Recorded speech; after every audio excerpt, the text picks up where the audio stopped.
Hai plan-plan netizen seluruh Indonesia dimanapun kamu berada yang kadang komentarnya luar biasa. Ketemu lagi bersama dengan kami di Yeni Channel. Pastinya channel yang sangat informatif dan juga akan menambah pengetahuan Anda. So, kali ini jangan kemana-mana, kita akan membahas topik-topik menarik yang ada di seluruh dunia. Kerajaan bercorak Islam dulunya cukup lama berkuasa di Indonesia serta mempunyai pengaruh yang besar. Peran para wali atau pendakwa dari agama Islam juga berandil besar. Beliau, para wali Islam, merangkul kebudayaan dalam usahanya untuk menyebarkan agama Islam, sehingga tidak sekedar mengenalkan agama Islam, tapi juga terdapat islamisasi terhadap kebudayaan. Berikut ini adalah ulasan tentang 10 peninggalan maksud kami dari masa Islam di Indonesia versi Yeni Fakta. So, jangan kemana-mana. Tetap stay tune di channel Yeni Fakta, karena bersama Yeni Fakta kita akan mendapatkan informasi dan pengetahuan dari seluruh dunia. Yang pertama, Masjid Demak. Masjid yang terletak di Kabupaten Demak, Jawa Tengah ini didirikan pada masa pemerintahan Raden Patah dari Kesultanan Demak. Masjid Demak berdiri pada tahun 1479 Masehi. Masjid ini mempunyai dua bagian bangunan, yaitu bangunan utama dan serambi. Di dalam bangunan utama terdapat 4 tiang besar yang dibuat dengan menyatukan serpian-serpian kayu menjadi satu kesatuan tiang utuh yang diberi nama Saka Tatal. Saat ini, Masjid Demak masih berdiri dan menjadi tempat ibadah umat Islam di daerah Demak dan sekitarnya. Pada tahun 1995, Masjid Demak dicalonkan menjadi situs warisan dunia lembaga PBB UNESCO. Yang kedua, Masjid Raya Baitur Rahman. Masjid ini terletak di kota Banda Aceh yang didirikan oleh Sultan Iskandar Muda pada masa kerajaan Aceh pada tahun 1612 Masehi. Arsitektur Masjid Baitur Rahman terdiri atas 7 kubah dengan 4 menara yang salah satunya merupakan menara induk. Di depan masjid terdapat kolam dan taman yang indah dengan berbagai macam pohon yang menghiasi di sekelilingnya. Pada saat ini banyak wisatawan yang berkunjung ke Masjid Baitur Rahman untuk beribadah dan sekaligus melihat keindahan arsitektur Masjid Baitur Rahman. Yang ketiga, Masjid Menara Kudus. Nama lain Masjid Menara Kudus adalah Masjid Al-Manar. Secara resmi, nama untuk masjid ini adalah Masjid Al-Aqsa Manarat yang dibangun pada tahun 549 Masehi oleh Sunan Kudus. Sesuai dengan namanya, masjid ini berada di Kabupaten Kudus, Provinsi Jawa Tengah. Arsitektur Masjid Menara Kudus tergolong unik dan bisa digambarkan sebagai alkulturasi dari budaya Jawa dengan arsitektur budaya Islam. Hal ini terlihat dari adanya menara yang mirip dengan bangunan candi dengan dihiasi oleh 32 piring bergambar yang tertempel di sekeliling menara. Piring-piring tersebut di dalam berlukiskan masjid, manusia dengan unta, pohon kurma dan bunga.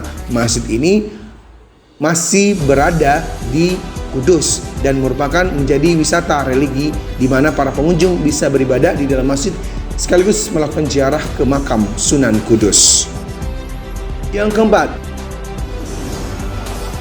Istana Maimun. Istana Maimun yang terletak di kota Medan ini merupakan peninggalan dari Kesultanan Delhi yang dibangun oleh Sultan Mahmud Al-Rashid.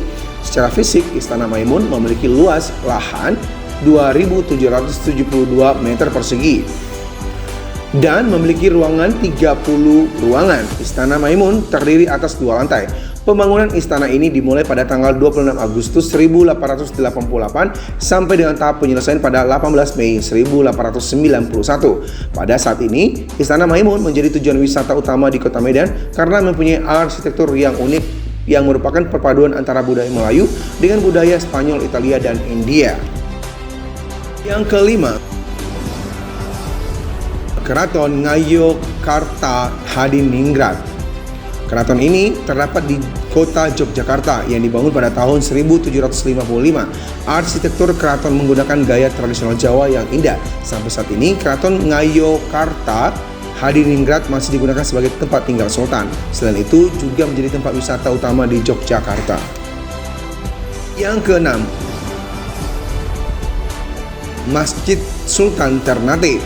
Masjid Sultan Ternate berada di kota Ternate. Masjid ini berdiri sejak tahun 1606 oleh Sultan Zainal Abidin dari Kesultanan Ternate. Sampai masa sekarang ini masih berdiri megah dan masih digunakan oleh warga untuk beribadah. Yang ketujuh, Masjid Ampel. Masjid Ampel berlokasi di kota Surabaya yang berdiri sejak 1421.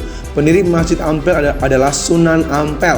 Pada masa sekarang ini, Masjid Ampel sangat ramai dikunjungi umat Islam dari seluruh penjuru Pulau Jawa dan Indonesia. Yang kedelapan, Babat Tanah Jawi. Babat Tanah Jawi merupakan sebuah buku yang dituliskan oleh Carik Braja yang diterbitkan pada tahun 1788. Secara umum di dalam buku ini menceritakan tentang sejarah dari Pulau Jawa yang menceritakan tentang kejadian-kejadian terjadi pada kerajaan-kerajaan yang pernah berdiri di Pulau Jawa. Di dalam buku ini juga terlampir silsilah raja-raja yang pernah memerintah kerajaan-kerajaan yang ada di Pulau Jawa. Yang kesembilan, Hikayat Hang Tuah. Hikayat Hang Tuah menceritakan tentang seorang laksamana dari Kesultanan Malaka yang bernama Hang Tuah. Pada hikayat ini, cerita tentang perjalanan hidup Hang Tuah yang disampaikan melalui sebuah karya sastra yang indah dari ketika Hang Tuah dilahirkan sampai dia menjadi seorang laksamana yang sangat terkenal. Yang ke-10, Istana Goa. Istana ini berada di Kabupaten Goa, Sulawesi Selatan. Istana Goa didirikan oleh Imangi Daeng Matutu pada tahun 1836. Secara arsitektur istana terbentuk seperti rumah khas Bugis dengan bentuk rumah panggung yang mempunyai tinggi lebih dari 2 meter.